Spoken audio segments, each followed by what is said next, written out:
So, what really makes us happy? I mean, it's one of the biggest questions in life, right? But what if the answer isn't just some philosophical debate? What if there's actual hard science behind it? Well, today we're going to dive deep into what psychology can tell us about our own well-being. You know that feeling when you're in a total funk and you try something to cheer yourself up, and then later you're kind of wondering, did that thing actually work, or, would I have just felt better anyway? It's a feeling we've all had, and it points to a surprisingly tricky problem when it comes to understanding our own minds. Okay, so before we can even get into building happiness, we first have to figure out how we even measure getting better from being, well, miserable. And it turns out figuring out if something like therapy actually works is way more complicated than you'd think. And here's the real problem. I mean, think about it. When do you go looking for help? It's not on an average Tuesday, and it's definitely not on a good day. No, you go when you are feeling exceptionally, unusually bad. You're pretty much at rock bottom. And that very fact creates a kind of statistical illusion. This illusion actually has a name. It's called regression to the mean. The basic idea is that for most of us, our mood kind of bounces around a personal average. We have good days, we have bad days. So statistically speaking, if you're having the absolute worst day of your life, that's an extreme low point. The odds are pretty high that your next day is going to be closer to your average, no matter what you do. This quote just nails it, doesn't it? If you do something totally ridiculous on your worst day ever, and then you feel better the next day, it's so tempting to think, wow, those naked jumping jacks really work. But in reality, you are probably just bouncing back to your normal self. It's not the cure. It's just statistics doing its thing. So, does all this mean therapy is just a fluke? No, absolutely not. When researchers run proper studies with control groups, they find that therapy definitely works. But what's really fascinating is why. A huge chunk of its effectiveness comes from what they call non-specific factors, stuff that's common to pretty much any kind of therapy. We're talking about those simple but incredibly powerful human elements of just having support, someone who shows empathy, and a little bit of hope that things can actually get better.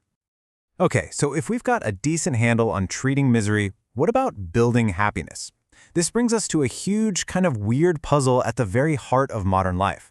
I mean, we have more wealth, better health, more comfort than any generation in human history. So why aren't we reporting that we're any happier? And that exact question is what kickstarted a whole new field called positive psychology. Instead of only focusing on what's broken and how to fix it, these researchers started asking, hey, what makes life actually worth living? What are the ingredients for human flourishing? They study psychological successes to see what we can all learn. Now, this slide just lays out the puzzle so clearly. Look at that jump in living conditions since the 1950s. We're talking longer lives, way more income, incredible technology. It's a huge increase. But then you look at the reported happiness levels, and they've stayed almost completely flat. What in the world is going on? So what explains this major disconnect? Well, the first piece of the puzzle is a pretty surprising truth about our emotions. It turns out your personal level of happiness is way more stable than you'd probably guess. And this stability really boils down to two powerful forces.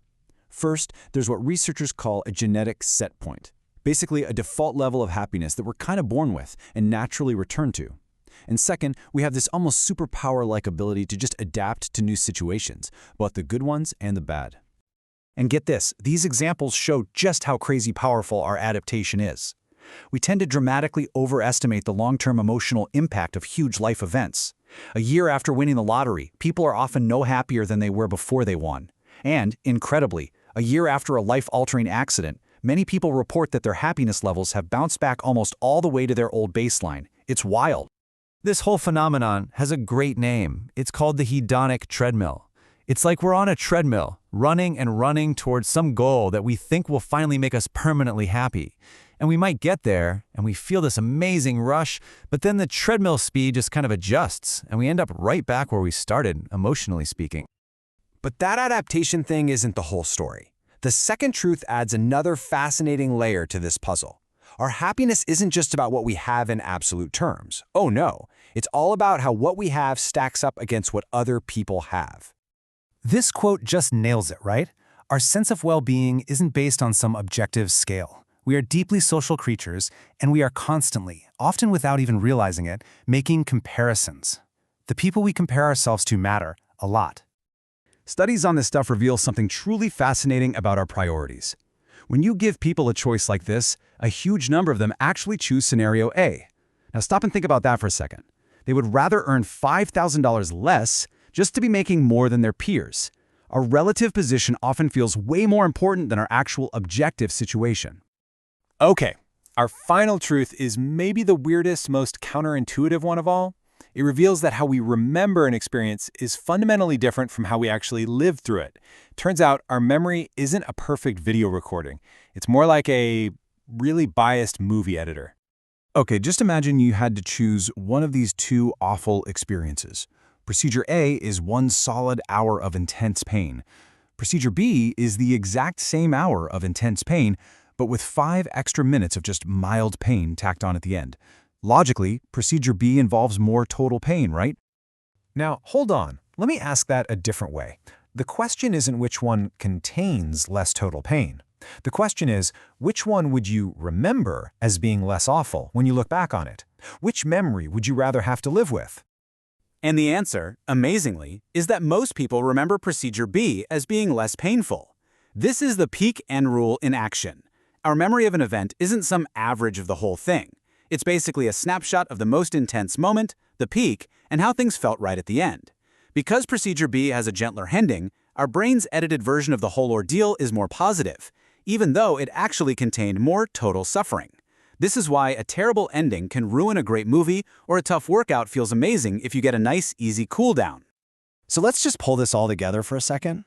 If our happiness tends to just snap back to a stable set point, and if it's super influenced by how we compare ourselves to others, and if our actual memory of happiness is just a skewed highlight reel, it raises a really profound question. What should we actually be chasing in our search for a good life?